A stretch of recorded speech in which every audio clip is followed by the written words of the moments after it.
Hello, everyone. Thank you for joining us. My name is Cameron Aitchison Labar, and I am the 154 Program Coordinator. And I am very delighted to be joined today by the 154 Program Curator of our New York edition here in Harlem, Novella Ford. Novella, please take it away and introduce this wonderful session you've put together for us today. Thank you, Cameron, and thank you everyone who is joining us. It is a gorgeous day here in Harlem. I hope the same for you all, wherever you're tuning in from. Good afternoon and good evening. I'm glad that we could come together across seas and bridges to kick off the forums as part of 154 Contemporary African Art Fair located in Harlem this year. As mentioned, my name is Novella Ford, curator of this year's forums, and I have the good fortune to live here in Harlem, as well as work in Harlem at the Schomburg Center for Research in Black Culture. And just to give you a little sense of the center, we are part of the New York Public Library. We're one of the largest repositories of archives, over 11 million items, and we're dedicated to the collection, preservation, and interpretation of global Black experiences.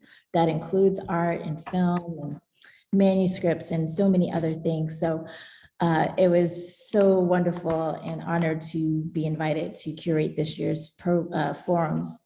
So this year's forums, they take their inquiry from the Harlem Renaissance writer, Countee Cullen, and his poem From the Dark Tower. And the first line of it reads, "We shall not always plant while others reap." And in that, Cullen acknowledges a legacy of Black labor that has not always benefited communities directly connected to and impacted by that labor. And today, you know, I've been at the fair probably every day thus far that it's been open, and you can see some of the steady beat of progress that has been happening. I've met Black women who are gallerists, who have been gallerists really less than 6 months. They're representing artists from the African diaspora and are doing really well. And so the opportunities that are happening for gallerists and artists, and to be able to basically eat from the things that they create more steadily is really a beautiful thing. And so what I wanted to do, and our goal today and throughout this weekend, is to locate current ideas and cultural production by artists of African descent within a lineage of Black political, cultural, and intellectual engagement that has cultivated what we're considering today's Black cultural renaissance. So I am grateful that we get to begin with one of our greatest thinkers, poet, and theorist, the scholar Édouard Glissant, who hails from Martinique. We will hear from one of his devout followers, I call Tiana, and she will give us a little bit of grounding in his theories, and we'll be able to understand a little bit more of Johanna Mirabel's work through that lens. I mentioned both of their names. They are two incredible women, and I'll give you a little bit of their background. Johanna Mirabel is a French artist of Guyanese and Caribbean origin, currently living and creating in Paris, France. She is described as a painter and sculptor whose work explores the contradictions and complexities of cultural identity. Johanna is one of many artists who are showing at 154 in New York. She's represented by the Gallery Veronique Rifle. So I encourage you, if you are in New York City, to come up to Harlem and see her work in person. I know you may see it online. It is even more breathtaking in person, and take a little bit of time to contemplate the details. She is also the winner of this year's 2022 Ritzau Art Prize, presented by the International Studio and Curatorial program, as well as the 154 Art Fair. So we'll have a chance to visit with her, hopefully in October when she's here for that program. Next, we also have Tiana Webb Evans, who will lead us through this conversation. She's someone whose intellectual curiosity is only matched by her kindness and ability to connect deeply with people. She is a builder. She is the founder of ESP Group, LLC, a brand strategy and communications consultancy, supporting international clients across art, design, and hospitality industries. She is also the founder and creative director of Yard Concept, a cultural platform dedicated to fostering consciousness through the engagement of art, design, and community. And most recently, the founder of Jamaica Art Society, an initiative designed to support Jamaican art professionals and celebrate its visual arts legacy. Before I turn it over to them, please visit 154's website to learn more about our upcoming forums. I'll make sure to place a link in the chat. With that being said, please welcome Johanna Mirabel and Tiana Webb Evans to our virtual stage. First and foremost, thank you to 154 and friend and curator Novella Ford for putting together this wonderful series of programming. And for those who will be in person, to Lawn Gallery for hosting in-person talks today and tomorrow. I will say that Novella is one of those people that if she calls, I answer. And thank you for your sort of, intellectual labor and what you've given to our communities over the years. So it is an honor to be part of this program here with you. And thank you for the wonderful introduction to Johanna Mirabel's work. Johanna, I just want to congratulate you first and foremost for this wonderful art prize that you recently won. We are excited to have you join us here in New York in a couple months. So, just to give some background and not go into a lecture on Glissant, we are going to touch on some of his, key ideas that show up in Johanna's work today. But before we do that, for those of you who might be new to Glissant and have started to see or hear his name, I just wanted to share, he's a Martinican poet, philosopher, and novelist. Born 1928, he passed away in 2011. He was a student of Aimé Césaire, the father of the Negritude movement, and an active participant in the thinking and debates around Blackness, knowing, being, and identity, along with his counterparts, Frantz Fanon, Senegalese president and poet Léopold Senghor, and Léon Damas. The movement, the Negritude movement, was really influenced by the Harlem Renaissance. As we know, Alain Locke, Garvey, Langston Hughes, or Neil Hurston, on and on. So there is no mistake that this forum and this fair is taking place in Harlem in this iteration. And also surrealism, the 20th century avant-garde movement of art and literature that sought to release creative potential of the unconscious mind. And, what's really interesting at this juncture, additional context, is the fact that the Venice Biennale, entitled The Milk of Dreams, is taken from a book by surrealist painter Leonora Carrington, who also, was born about a decade before Glissant, but also passed away in 2011. Surrealism, in terms of kind of a formal movement, has resurfaced because we know that we're all in a state that requires new tools, new faculties for survival, greater dimensionalization of self. So there's no mistake that these conversations are back in the forefront, and someone as interesting and exciting and subversive as Glissant, whose approach to human relations is, deconstructivist in terms of identity, and it's an inspiration to us both. So let's explore Johanna's work, experience, and practice, and find out why. This is a rather funny question given Glissantian thought, but we always like to have some sort of grounding to help people understand who we're speaking to. Johanna, would you mind telling us a little bit of your origin story and how Glissant has entered your world and your life? Yes, sure. Well, first of all, thank you very much, Tiana, and thank you very much, Cameron and also Novella for the introduction. And thank you more generally 154, you know, for the event, and not only the prize, but for giving me the opportunity to talk about my work, since I haven't been able to make it to New York. So I'm very glad to have this opportunity to talk with you. And when it comes to Glissant, I would say that it has been a long road. You know, this is not the first author I've been influenced by. You mentioned Aimé Césaire, which is basically the first author I really read when I started, you know, trying to learn more about my practice, you know, and the relation it could have with my culture and my, you know, identity. And I was very interested first by you know, the negritude concept. It's something, you know, that's very helpful. It's not reduced to how can I say, has an African Caribbean, and with this history of slavery, it was very interesting to search something before and not to be, you know, reduced to this episode. And for that, negritude was very interested. But at the same time, as it was recreating a link with Africa, I felt like something was kind of like missing, and I needed to complete, you know, and do more research.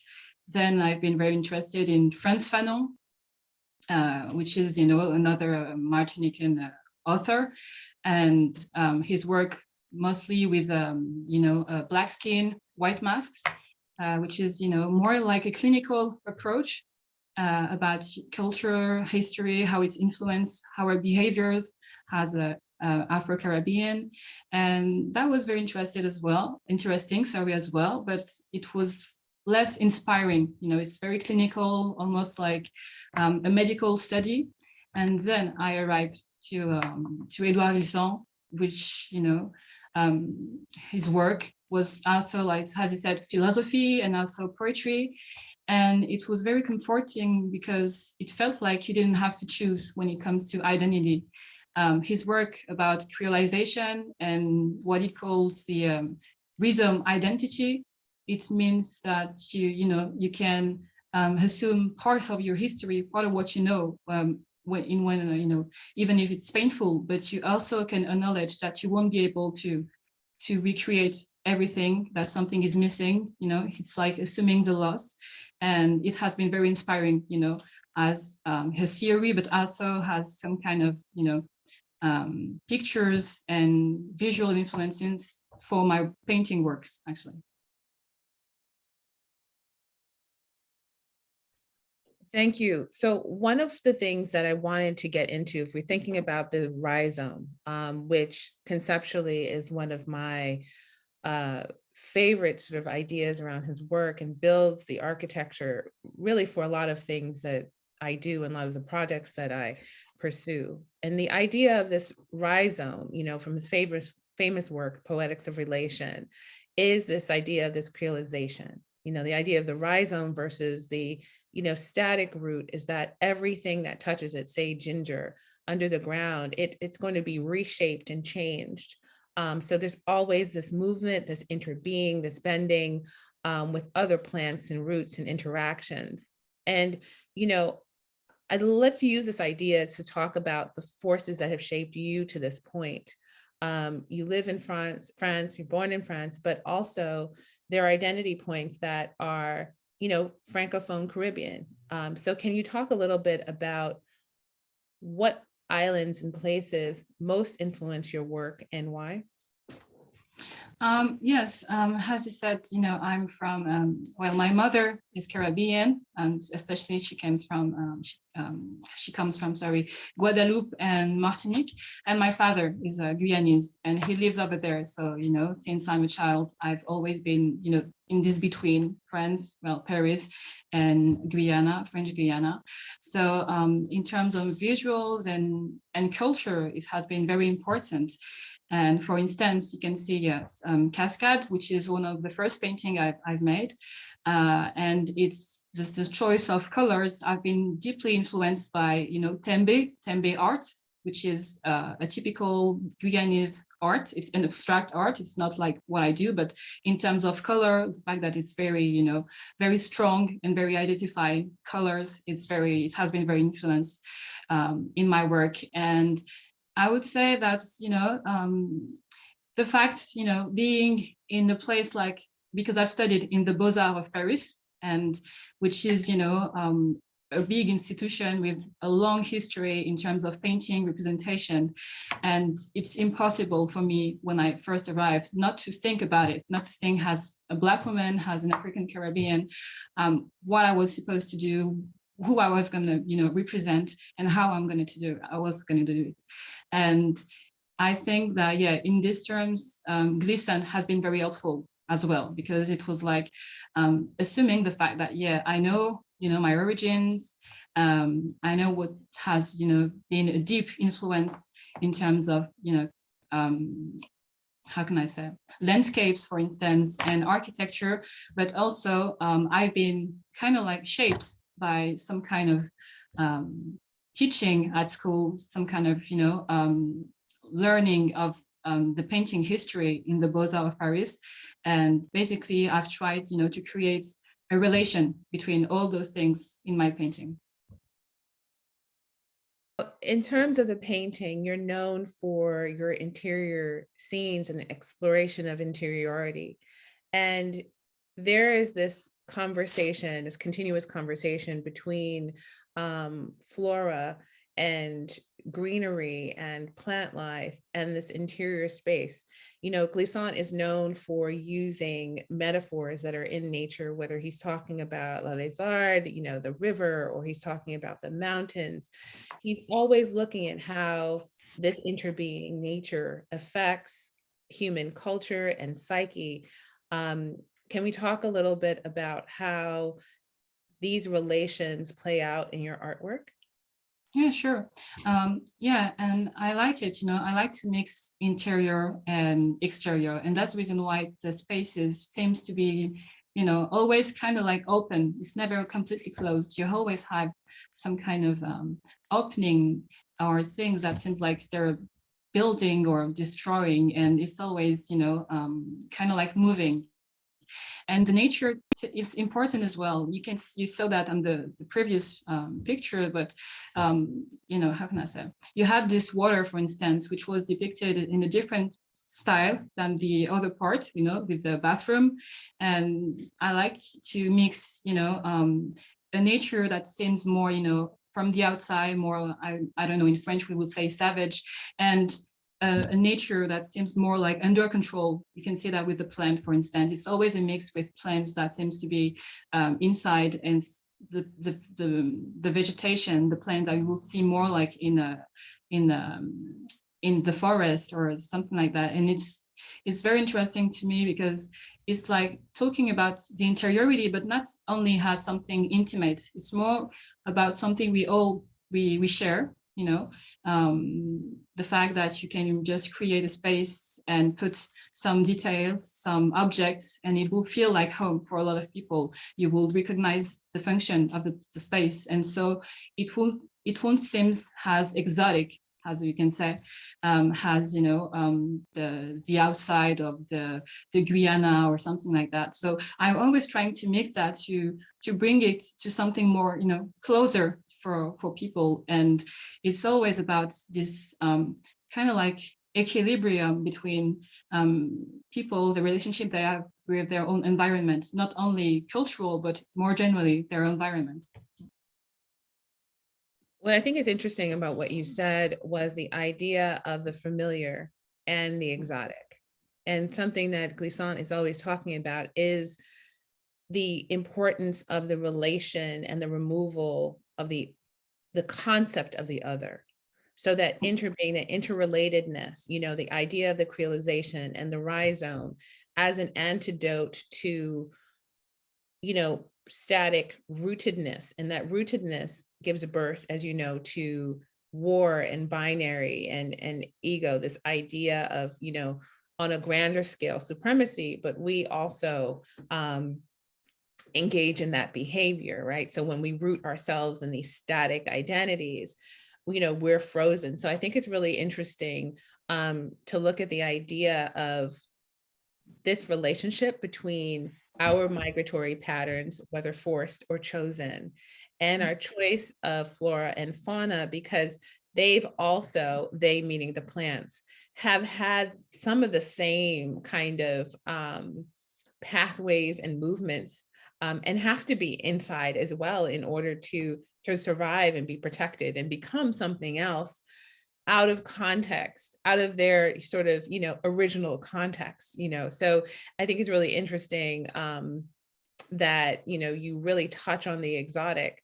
And one of the things that we talked about was when you were in school and painting in Paris, you being one of the few Black women in these courses as a painter, and just going through the idea of subject. Can you talk a little bit about why you have chosen these scenes and what you're sharing in terms of these very intimate, sort of day-to-day moments?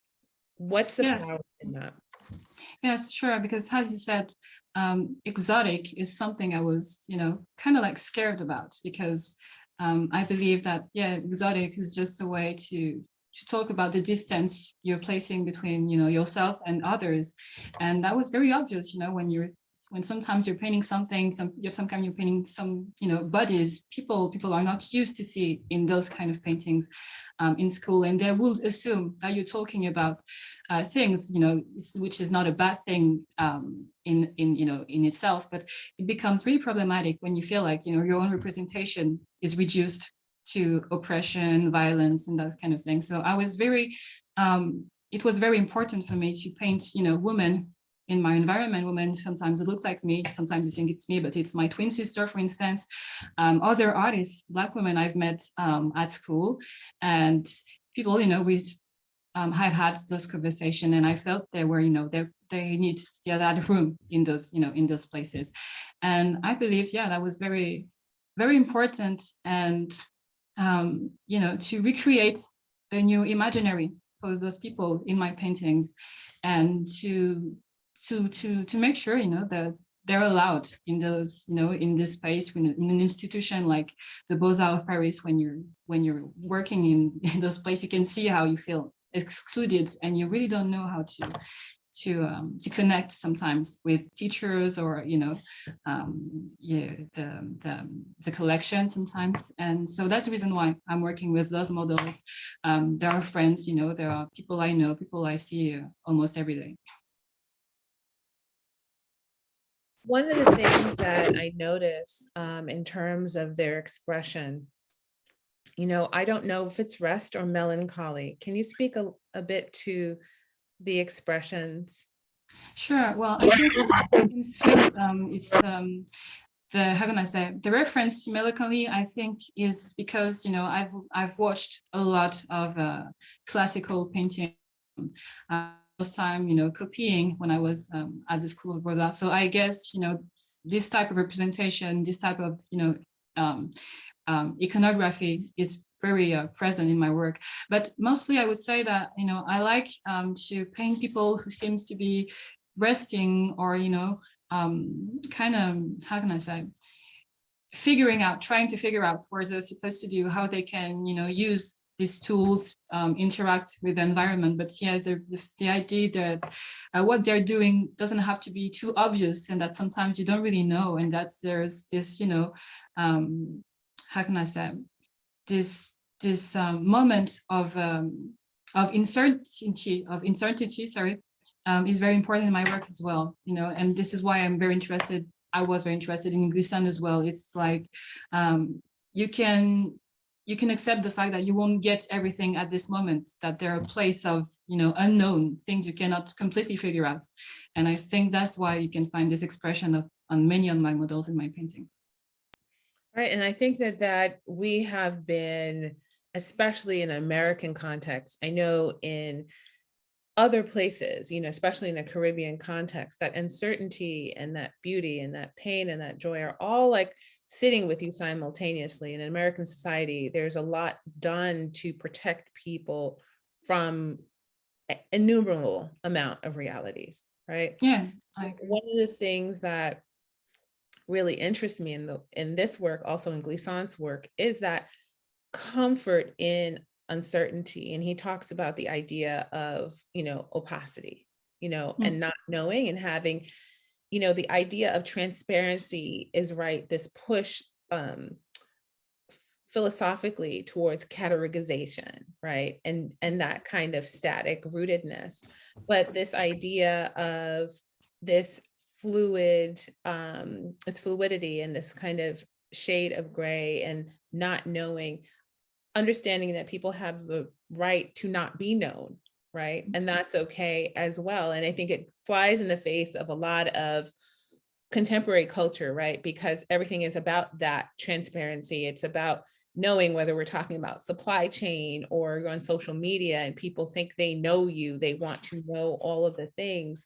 This can either be seen as translucence or shading, you know, depending on how the individual looks at it, is really interesting to me, because I think that, you know, going on, you know, year 2.5 in this pandemic, this ongoing pandemic and raging uncertainty, I think it's detrimental to try to control it, right? So Glissant gives us the idea and the frameworks for releasing ourselves. Another part of that is the idea of the identity as peoples who have been part of traumatic history in the transatlantic slave trade. There are things, there's a break, right? There are things that we will never know.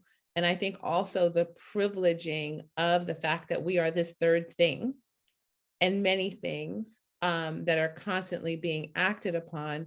I think Glissant gives us some sort of comfort in exactly who we are right now. You know, which is, can we go back to the image before?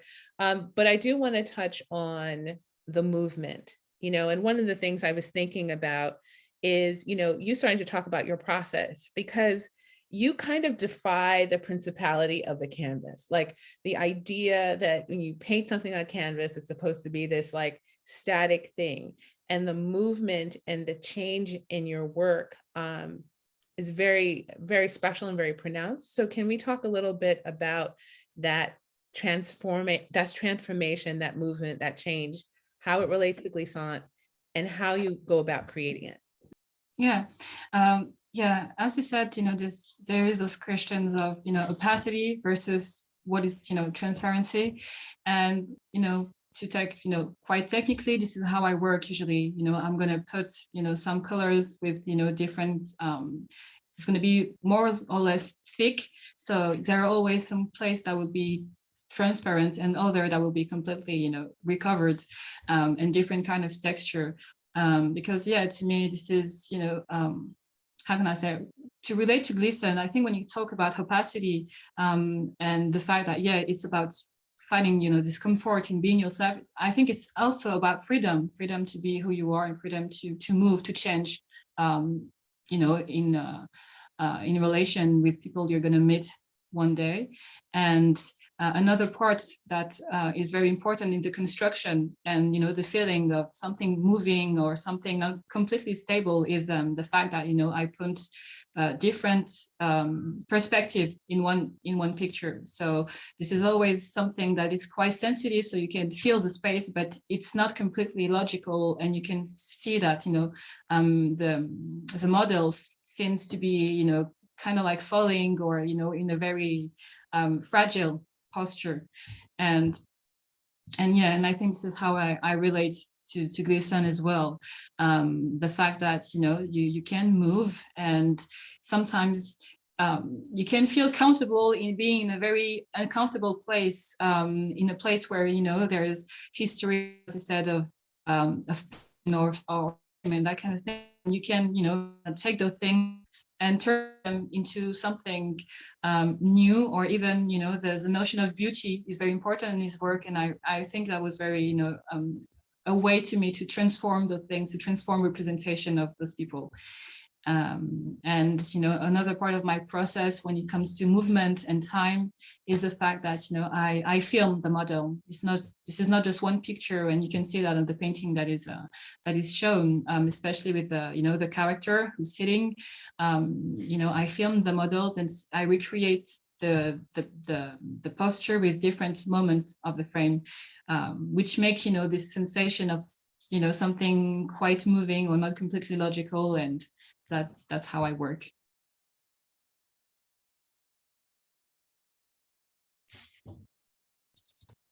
Oops, sorry, I can't hear you. Can we go on to the next image? And then the next one, let's go to the process images. So, oh, stop here. So can you just talk a little bit about where this detail kind of lies in the process and how you go about creating these effects? Yeah, as I said, it's always about keeping some area not recovered, when you can see what's happening under, when you can see, more like organic part of the painting, when it seems like it's almost accidental. I don't have a complete control over the medium, and at the same time, it's just next to details which are, very precise, very figurative, and always, this is about this the ground, the floor, which is, not completely stable, which is not completely done. There are always places when you can see where you can see under, and at the same time you don't really know, because it's a mix between different pictorial expression, zone that are more abstract, just next to very realistic zone.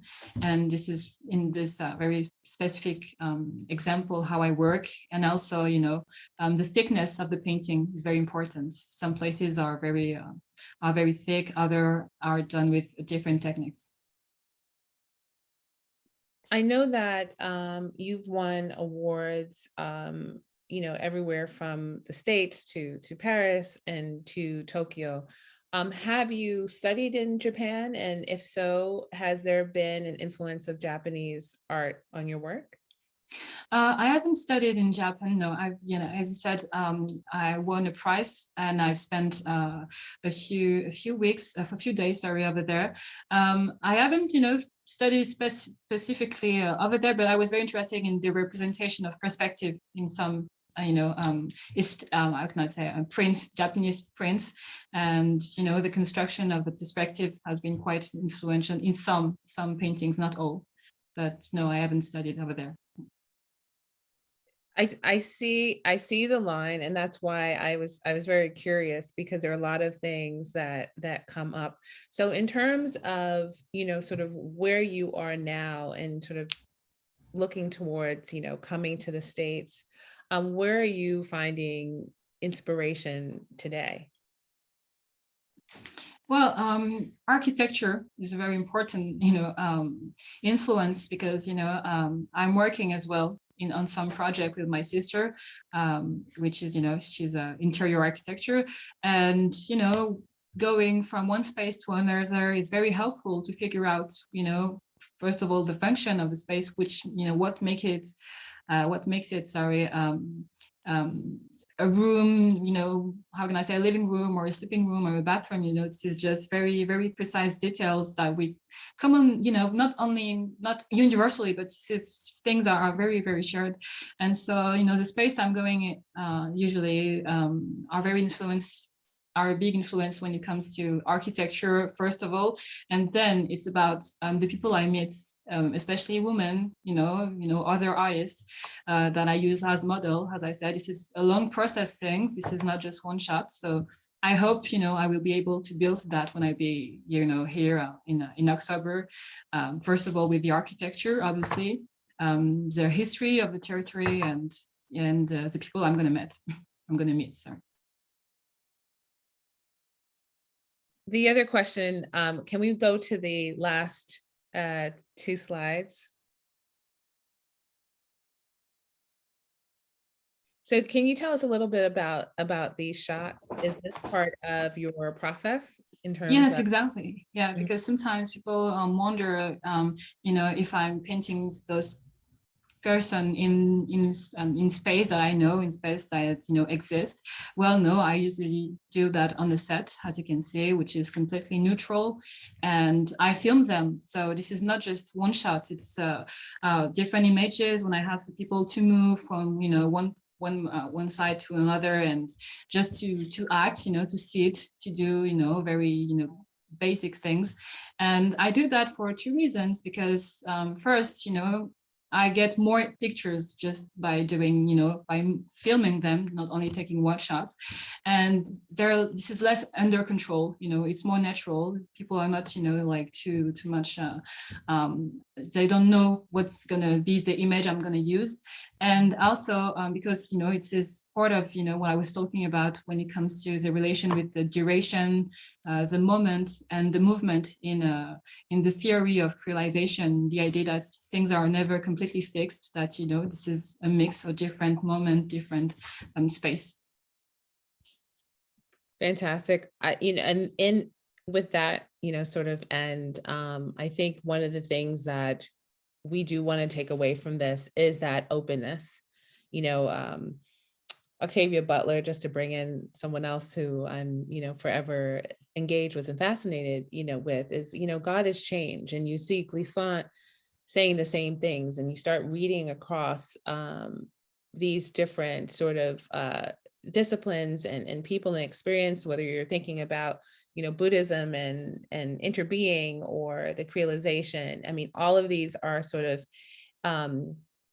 antidotal explorations, trying to get us to a place where we're able to save ourselves, we're able to save our planet. I mean, this sounds very, very lofty, but there is just this sense of kind of pressure and disruption that we're all in the midst of now, that this type of work actually kind of brings us into a space, into a comfort with that movement and with that sort of ongoing change. And I think, Johanna, what you're doing, I'm always looking at art as something that's an active thing, it's not passive, and sort of what you're doing is helping people, giving people a visual sort of stamp to kind of, it's almost like a coping mechanism, how do I exist in this constant churn and change, and how do I open myself to be more flexible, more changeable, and less of a holding on to, which I do think is what we need collectively in order to move forward. And with that in mind, we are opening the chat to questions. We would love your questions for Johanna. So please let us know if you have any burning questions for her.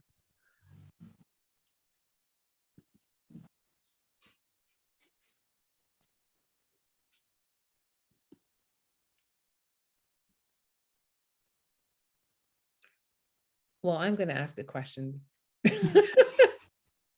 Since everyone's being quiet, it's very sunny here, so I don't know if it's the sun that has everyone sort of quiet on the horn, but more so, Johanna, in terms of palette, can you talk a little bit more about your palette? I know that you talked about the tembe, but how has that evolved over time in terms of what you're investigating now? Yes, well, as you said, the first influence was the tembe art with this palette, of blue, yellow, and red. And then it has been, and you can see that more the red ochre, which is really maybe the most emblematic colors when it comes to Guyana, because of this, red, how can I say, it's not the floor, I forgot the word. Is it soil? Is it soil? Is the soil red in Guyana? Yes, exactly. This is, why I've used this color, red ochre. I mixed it with it's sienna terra with red ochre, and I like it because this is really the color that reminds me the most Guyana. And also, this is creating, I think, an interesting dialogue with the representation, more classical in some paintings with La Sanguine, that kind of techniques. So that's the reason why I really, now this is with the palette I use more. And it's interesting because, with that red ochre, there's always, seems to be, there's blue. And especially if we go back to the first image, Cascade, if you guys don't mind for a moment. One thing that is also very Glissantian is that, just Caribbean in general, our relationship to being in the sea. We're in the sea, not the sea being next to us, but the sensation of being beholden to this changeable force, of the ocean. So can we talk a little bit about the sea in this particular work? Yeah, in this particular work, as you can see, you have two representation of the sea or the water. On the left side, you have the sea, which will like what you can see on the beach or on the river, and on the right side in the bathtub, it's really almost different language. And and this was very something I thought when I was reading Glissant, the fact that sometimes has with your own history you need to be able to use a language that was not made for you. And so that's the reason why you're going to see different type of language, pictorial language, to describe the same thing in my paintings. In this part, the water, as you can see that when you're from Caribbean, and the water in another configuration. Right, I'm completely taken by this image because this intervention of the sea and that unknown and the changeable nature of it, and the fact that she seems like she's unstable. I don't know if it's if there's an outside natural occurrence, or if there's something that's kind of interdimensional happening. And then on the right, the interdimensionality is the subject, versus the sea seems very static.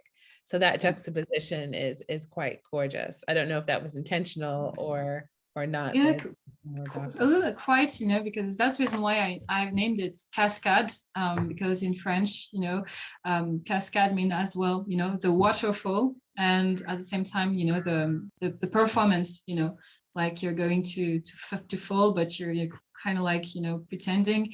And that's the reason why I was working on that. This how can I say, this movement, you're quite this is gonna happen, but you don't know exactly how. And so that's the reason why this is always this tension between what is known, what is not completely sure. And in these paintings, it's different from the others, because this is a bathroom first. But yeah, that's the reason why.